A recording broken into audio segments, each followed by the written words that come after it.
मेरी जिज्ञासा है कि महाराज जी मुझे तीर्थोदय गोलाकोट के आदिनाथ भगवान प्रतिदिन सपने में दिखाई देते हैं और मात्र स्मरण करने से ही सारे कष्ट दूर हो जाते हैं। महाराज जी ऐसा क्या चमत्कार है, मुझे विस्तार से जिज्ञासा का समाधान कीजिए गुरुवर कीजिए। नमोस्तु। यदि उसमें चमत्कार नहीं होता तो मैं गोलाकोट के पहाड़ से ये गंजा सिर नहीं फोड़ता।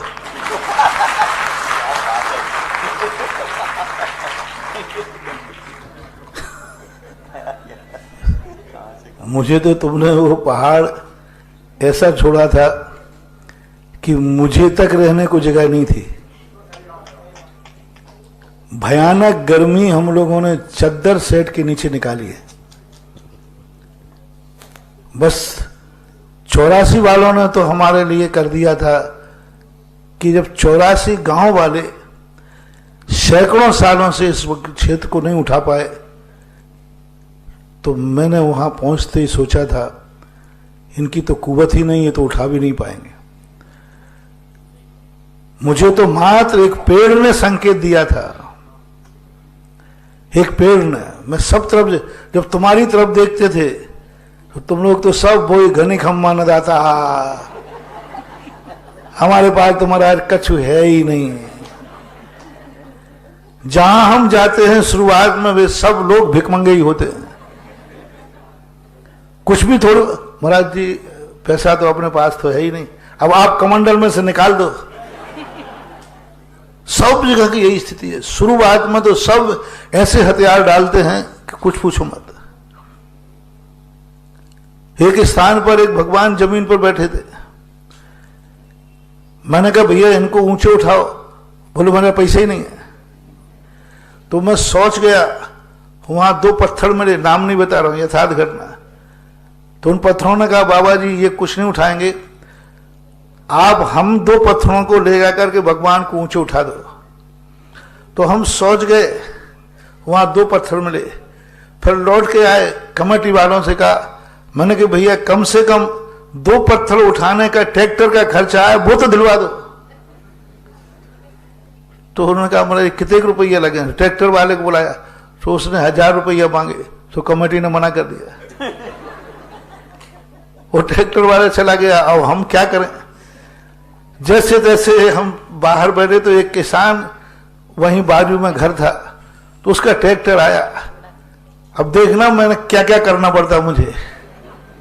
तो उसने कहा भाई, मैंने कहा भाई देख भगवान का मंदिर है, वो ने दर्शन किए। तो कहा महाराज जी आप आशीर्वाद दो, मैं ले आऊंगा, कमेटी देवे तो देवे, नहीं देवे तो नहीं देवे। मेरी हिम्मत बनी। फिर मैं दोबारा सोच तो होके आ गया था।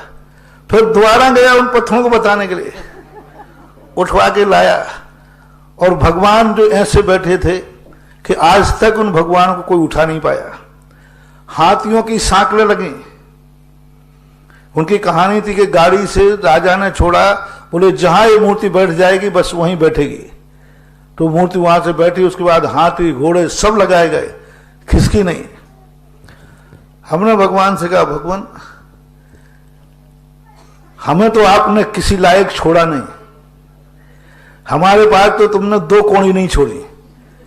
कम से कम थोड़ा बहुत मुनियों को धन रखने देते तो आज तुम्हारे काम तो आ जाता है।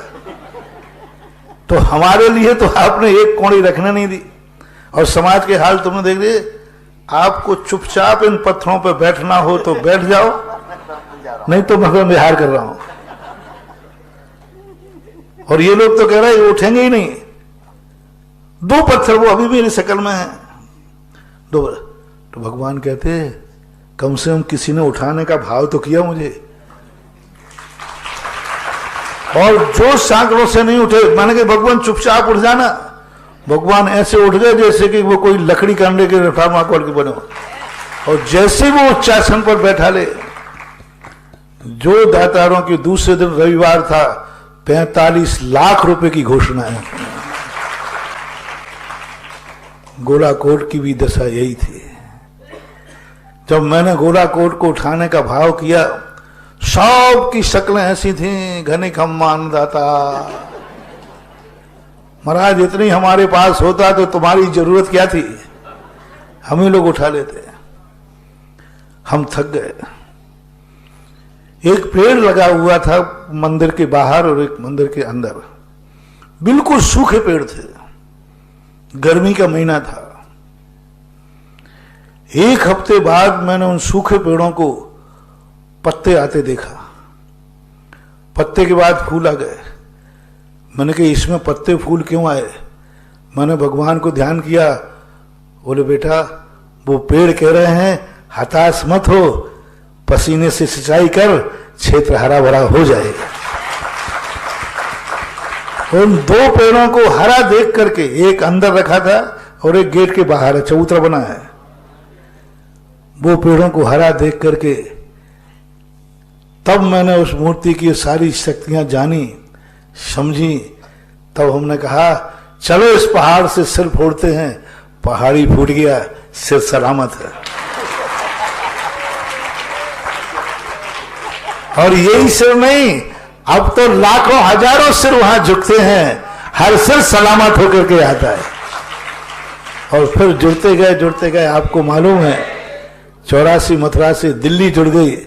एस.के. जैन, राकेश गोदा आदि, इन दो महानुभावों ने जो मेहनत की, वो हमारे पसीने की सिंचाई को इन लोगों ने ऊंचाइयां दी। और आज गोलाकोट एक विश्व के कीर्तिमान पर सबसे नीचे, पूरे भारत में सबसे निकृष्ट और जर्जरित क्षेत्र गोलाकोट मिला था। और भारत का पहला क्षेत्र है इतने जल्दी इतनी ऊंचाइयों को प्राप्त कर लेना, ये गोलाकोट।